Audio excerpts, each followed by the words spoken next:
Shalom, saudara-saudara. Hari ini kita berselancar dalam seri Kitab Matius yang saya khususkan mau menyambut Paskah melalui Matius pasal 26. Ya, saudara-saudara, kita akan berselancar dalam kebenaran khusus mendekati Paskah ini, Matius pasal 26, dan seluruhnya kita akan coba mengupasnya Matius pasal 26 sampai hari Paskah mendatang. Yang pertama adalah Matius pasal 26 ayat 1 sampai dengan 5. Ya, pemberitahuan keempat tentang penderitaan Yesus. Nah, di dalamnya ada rencana untuk membunuh Yesus. Saya bacakan firman Tuhannya bagi saudara. Setelah Yesus selesai dengan segala pengajarannya itu, berkatalah ia kepada murid-muridnya, "Kamu tahu bahwa 2 hari lagi akan dirayakan Paskah. Maka anak manusia akan diserahkan untuk disalibkan. Pada waktu itu berkumpullah imam-imam kepala dan tua-tua bangsa Yahudi di istana imam besar yang bernama Kayafas. Dan mereka merundingkan suatu rencana untuk menangkap Yesus dengan tipu muslihat dan untuk membunuh dia.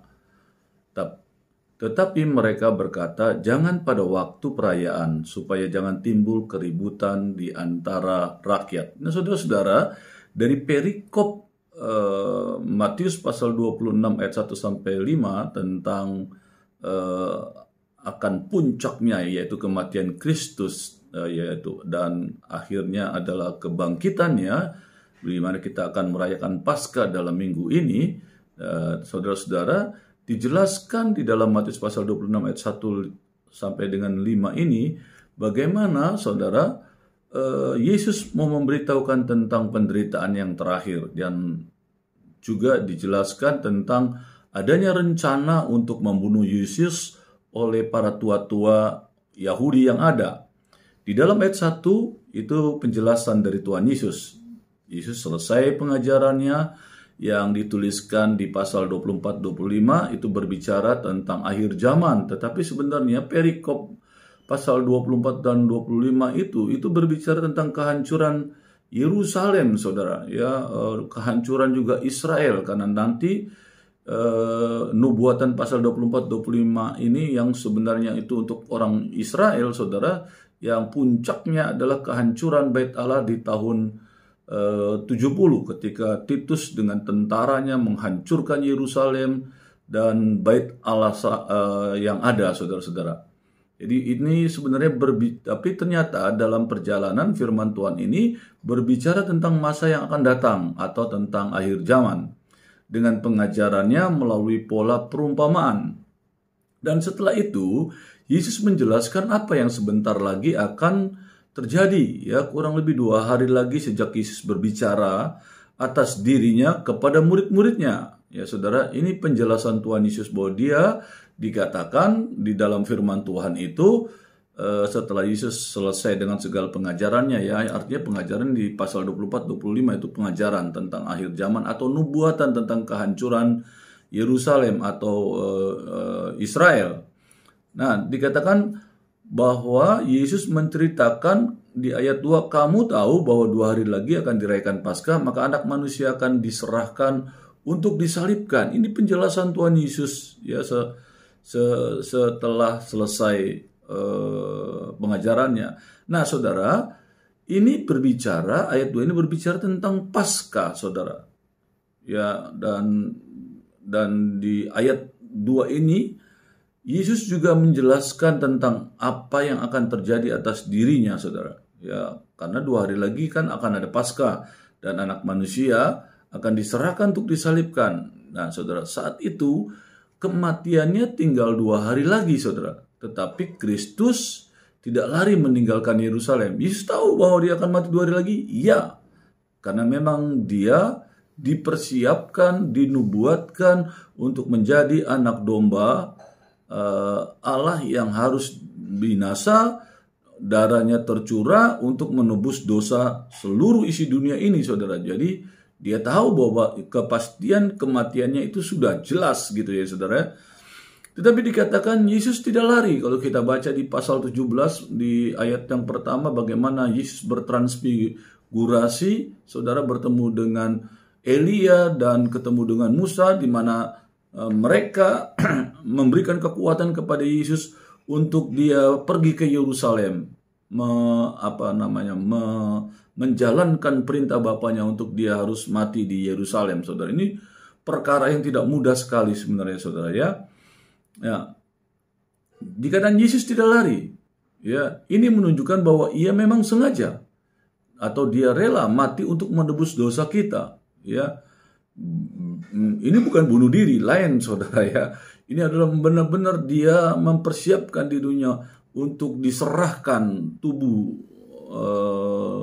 tubuh jiwanya itu untuk tubuhnya untuk dibinasakan, menjadi korban anak domba Allah yang akan menebus dosa seisi dunia, saudara. Karena itulah tujuan utama kedatangannya di dunia ini.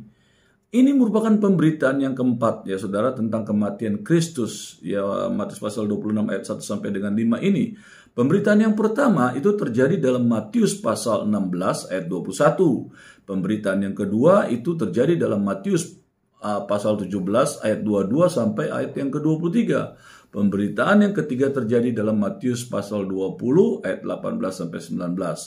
Nah, saudara-saudara, penjelasan dari ayat ini tentang Paskah adalah sebagai berikut. Jadi, ayat 2 dan seterusnya ini berbicara tentang Paskah. Apa yang dimaksud dengan Paskah, saudara, yang Yesus bicarakan?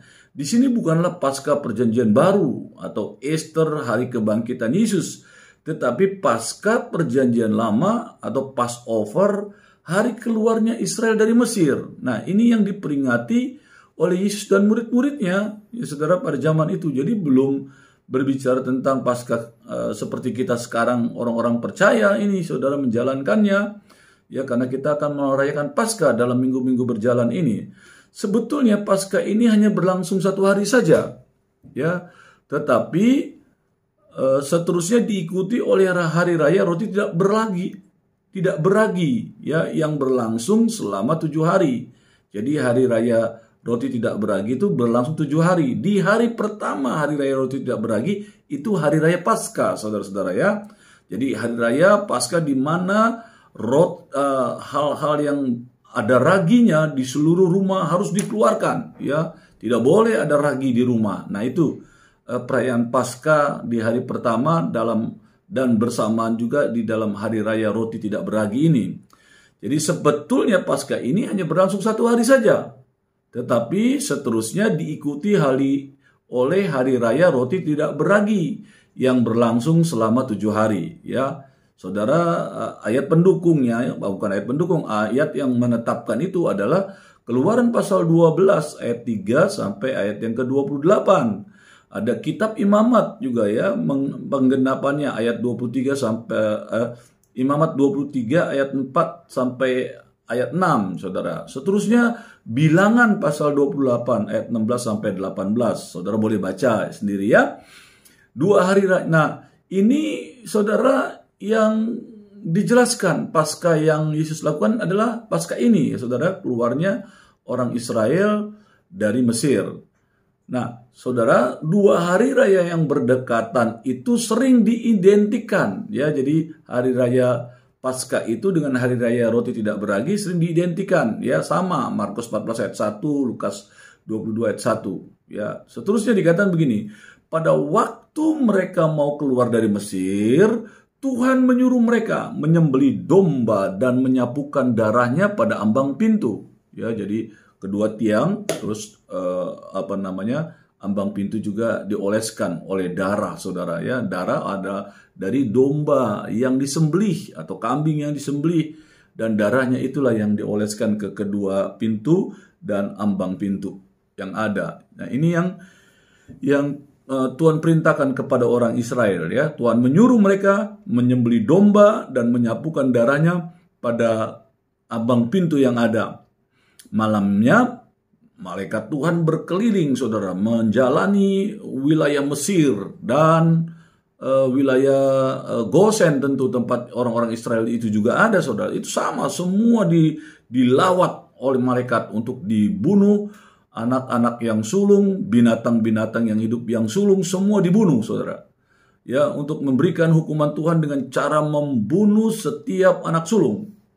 Nah, saudara-saudara, kalau malaikat itu melihat rumah yang ada darah pada ambang pintu, maka ia lewat begitu saja dan tidak menimpakan hukuman. Jadi, lihat ada tanda darah, selesai, dilewati oleh malaikat pembunuh itu, saudara ya. Tetapi kalau ia melihat rumah yang tidak mempunyai tanda darah itu, ia masuk. Malaikat itu masuk ke rumah itu dan membunuh anak sulung di rumah itu. Ya, itu ada penjelasannya di dalam Keluaran pasal 12 ya, saudara ya. Sampai ayat yang terakhir menjelaskan bagaimana pergerakan Paskah yang ada. Karena itu tepatlah kalau anak domba Paskah itu merupakan tipe atau bayangan, saudara, dari Kristus. 1 Korintus 5 ayat 7 yang menjelaskan demikian. Karena darah Kristus juga merupakan satu-satunya jalan melalui mana kita bisa bebas dari hukuman kekal, ya, dari hukuman Tuhan. Karena Kristus merupakan antitipe, ya, penggenapan bayangan atau dari anak domba Paskah itu, maka kematian Kristus harus terjadi pada Paskah, pada hari raya Paskah itu, Passover, ya. Jadi matinya harus jelas, ya. Dijelaskan nanti hari Jumat ini, saudara, akan kita memperingati Jumat Agung. Ayat ketiga sampai ayat 5 itu menjelaskan gini, menyusun rencana dan strategi untuk menangkap Yesus. Bagaimana para tua-tua itu menyusun rencana untuk membunuh Yesus, saudara. Pada saat yang sama penguasa Yahudi atau disebut nama kumpulannya itu Sanhedrin, ya,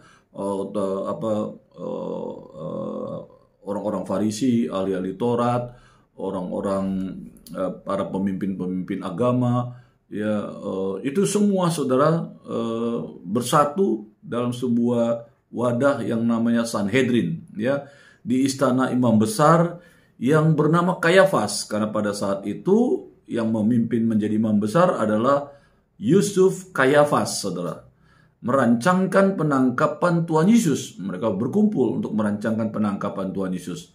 Perlu diketahui tentang imam besar pada zaman itu, saudara, imam besar merupakan warisan, ya, dan dipegang seumur hidup, karena itu perintah Tuhan, saudara, kepada Harun dan keturunannya, ya, itu. Jadi tidak bisa diganti-ganti seenaknya, ditetapkan sampai mati, diganti lagi oleh keturunannya dan seterusnya, gitu ya. Tetapi pada zaman Tuhan Yesus sudah lain lagi peristiwanya, ya, karena dosa-dosa dari para imam, ketidakhormatan terhadap kejabatan imam, akibatnya imam besar yang ada itu dipilih bahkan oleh tentara Romawi, saudara, oleh negara Romawi. Si penjajah yang memilih tidak sembarangan, bukan lagi karena orang Israel, saudara, ya. Nah, dikatakan mereka merancangkan penangkapan Tuhan Yesus, ya, itu yang terjadi. Tetapi ketika tentara Romawi merebut Palestina, imam besar diganti-ganti, saudara. Yang tadi saya jelaskan, ditentukan oleh penguasa Romawi, saudara. Ya, dengan tujuan apa? Karena Romawi juga membutuhkan atau kebutuhan dari penguasa untuk menjaga ketentraman di wilayah Yudea dan sekitarnya. Itu kan wilayah Israel, disebut Yudea, ya, dan sekitarnya. Yang sekarang, saudara, sedang ramai tanah Palestina, gitu ya. Nah, saudara-saudara, di antara tahun 37 sampai tahun 67 Masehi, ya, sebelum penghancuran Bait Allah di tahun 70, terdapat tidak kurang dari 28 imam besar. Wah, jadi penggantiannya begitu cepat, ya, banyak sekali ada 28 imam besar. Hanya dari 37 sampai tahun 67, kurang lebih ya 30 tahunan, saudara, itu 28 imam besar. Kenapa bisa terjadi? Ya karena imam besarnya tidak taat sama orang Romawi, diganti. Nah, saudara, itu yang terjadi. Sedangkan, saudara, ini ada perbedaan tentang Kayafas sebagai imam besar, ya. Diperkirakan Kayafas menjadi imam besar itu dari tahun 18 sampai tahun 36. Panjang sekali dia. Ini merupakan jabatan yang sungguh panjang bagi seorang imam besar pada saat itu, yang seharusnya kalau menurut tradisi perintah dari Allah, ya memang seumur hidup saudara, ya seorang imam besar ditetapkan keturunan Harun, dan itu sampai mati baru mereka digantikan ya menjadi imam besar. Nah itu yang memang ditetapkan. Kayafas ini memiliki jabatan dengan waktu yang sangat panjang sekali. Nah, diperkirakan dia memiliki hubungan dan kemampuan bekerja sama yang sangat bagus dengan penguasa saat itu. Nah, ini sebenarnya yang menjadi letak permasalahannya, saudara. Ya, hal yang tidak diinginkan oleh pemimpin Romawi adalah kekacauan. Andaikan ada kerusuhan, pasti Kayafas kehilangan jabatannya. Jadi makanya dia merundingkan pembunuhan para tua-tua merundingkan pembunuhan Tuhan Yesus itu tidak mudah ya. Kayafas juga memikirkan jabatannya dia, sebab karena rencana pembunuhannya itu kan di sana kalau terjadi kerusuhan Kayafas yang diganti, saudara. Karena Yesus punya murid banyak, pengikut banyak, orang-orang yang kenal Yesus juga banyak, mereka tidak berani sembarangan menangkap Yesus. Bisa terjadi kerusuhan ya Kayafas hilang jabatannya. Jadi dia hati-hati sekali. Makanya dirapatkanlah dengan baik-baik menurut ayat 3 dan seterusnya. Nah, ini yang terjadi ya. Jadi pemimpin Romawi tidak ingin ya adanya kekacauan, ada kerusuhan ya, dan itu pasti Kayafas atau pemimpin imam besar yang akan bertanggung jawab gitu ya, saudara.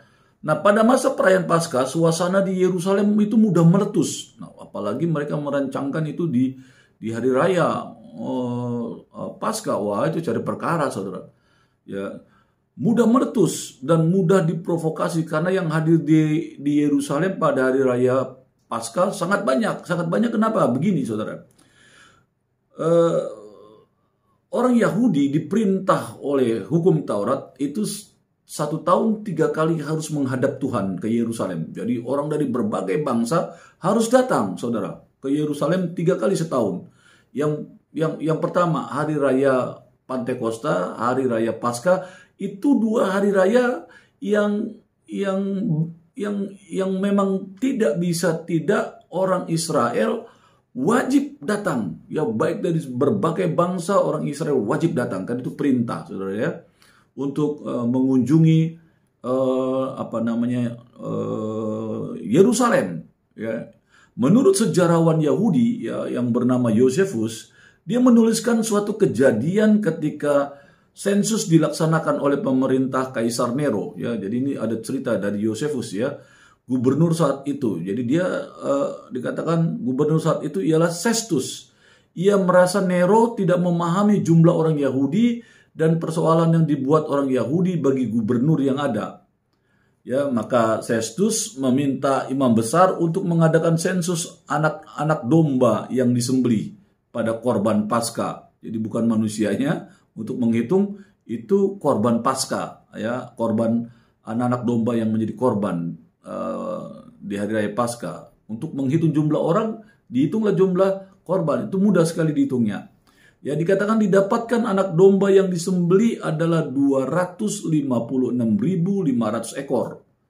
Jadi itu yang binatang yang dikorbankan pada hari raya Paskah. Korban hanya boleh dilakukan berkelompok, tidak boleh perorangan. Ya, karena itu ditetapkan oleh Keluaran pasal 12 ayat 3 sampai 4. Satu keluarga memotong menyembelih domba, kalau kelebihan dia harus manggil kelompok yang lain, keluarga yang lain untuk menjadi satu supaya cukup satu domba itu, nggak boleh kelebihan, tapi juga nggak boleh berkekurangan, kan begitu. Jadi ya minimal dua keluarga, saudara, dengan binatang yang ada gitu. Dari jumlah tersebut ternyata diperkirakan di dalam kota Yerusalem ada 2.750.000 orang. Banyak sekali, saudara. Ya, banyak sekali.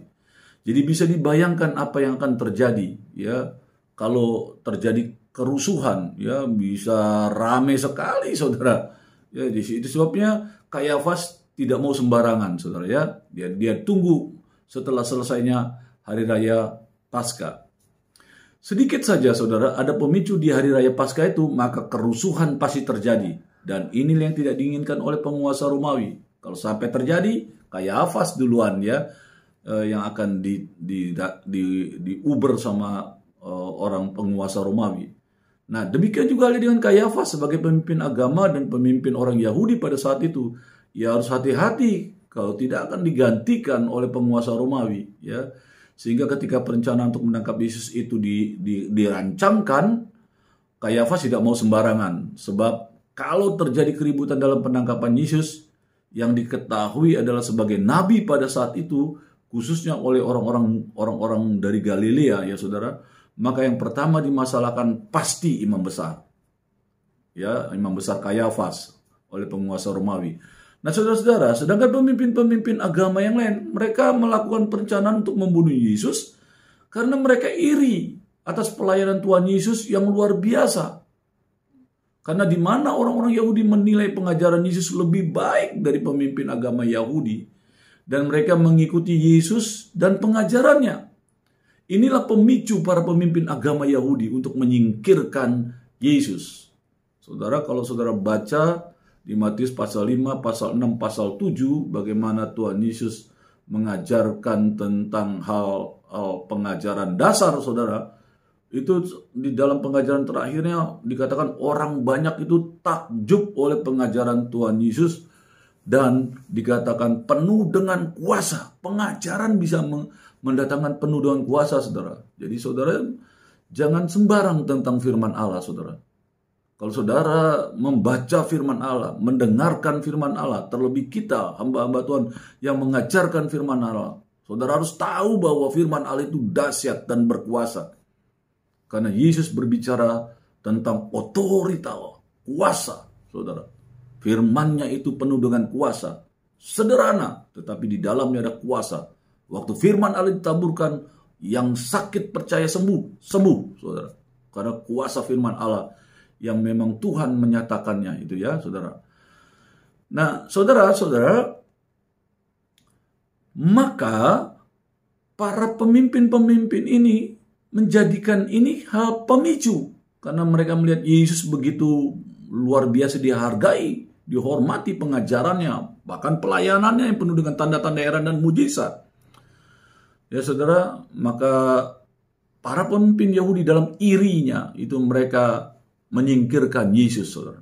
Sering terjadi kita juga anak-anak Tuhan iri ya dengan pelayanan hamba Tuhan yang diberkati Tuhan ya, dipercayakan dengan khotbahnya begitu luar biasa bagus sehingga banyak orang ingin mendengarkan khotbah hamba Tuhan yang bagus ini, atau mendengarkan hamba Tuhan yang khotbahnya lucu sehingga banyak orang berbondong-bondong khotbah yang lucu, sehingga nanti ada orang yang tidak suka dengan hamba Tuhan yang terlalu rame ini, atau hamba Tuhan dengan pengajaran dengan karunia-karunia yang lain. Tanpa sadar kita sesama hamba Tuhan saling iri, padahal saudara tidak tahu bahwa semuanya itu adalah alat hamba yang tidak ada yang harus merasa bersaing, karena kita semua adalah hamba. Ya, kita jongos yang diperintahkan Tuhan. Jadi semua kita sama hamba. Bedanya dia diberikan perkara yang lebih besar saja. Kita ya perkara yang disesuaikan. Tuhan tahu kapasitas kita ya sebegitu. Kalau nanti Tuhan tahu kita bisa berkembang, ya Tuhan percayakan ya.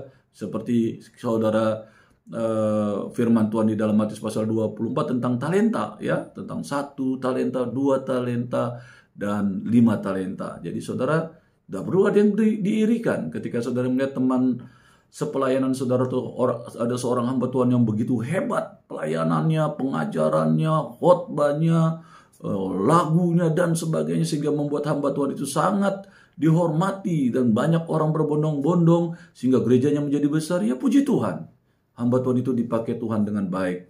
Yang penting ya kita tidak boleh sombong, karena semua itu karena anugerah, kitanya hamba saja. Ya Tuhan memakai kita di talenta 1 kah, 2 kah, 5 kah.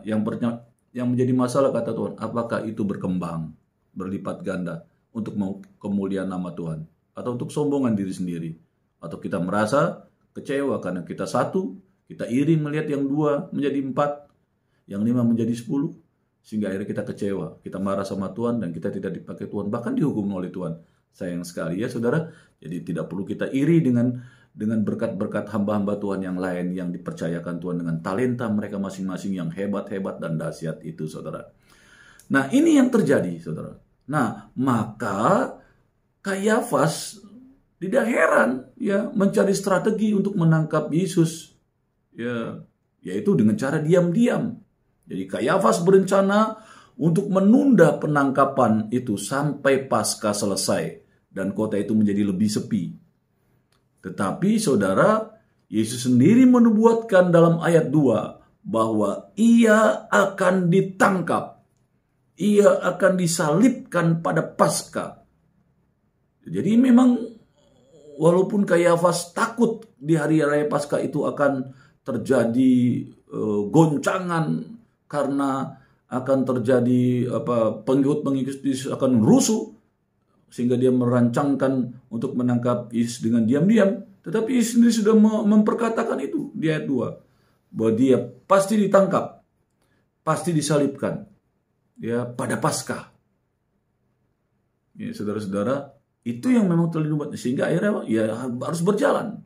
Ya, rencana Kayafas yang untuk berdiam-diam pun tidak jadi, saudara. Karena itu semua sudah ada rancangan Tuhan bahwa di hari Paskah itulah Tuhan Yesus nanti harus mati ya untuk menebus dosa manusia. Tetapi musuh-musuhnya merencanakan untuk menangkap, membunuh dia setelah Paskah. Jadi setelah Paskah ternyata, saudara, enggak. Tuhan kalau bilang Tuhan telah tetapkan pada hari raya Paskah kamu akan disalib, ya di Paskah. Manusia tidak bisa menahan kuasa Tuhan atau rancangan yang Tuhan telah buatkan untuk keselamatan manusia, bahwa Yesus pasti mati pada hari raya Paskah. Dan tidak ada yang bisa membatalkan itu. Tetapi akhirnya muncullah Yudas. Saudara lihat Matius pasal 26 ayat 14 sampai 16 dipakai ya mau ya untuk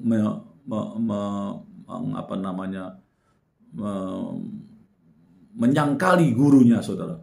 Ya kalau bahasa kasarnya mengkhianati gurunya, ya Yudas, ya itu dikatakan yang memberikan jalan keluar bagi para tokoh Yahudi itu, sehingga mereka pun akhirnya menangkap dan membunuh Yesus pada Paskah. Itulah yang terjadi, berselancar dalam kebenaran. Amin.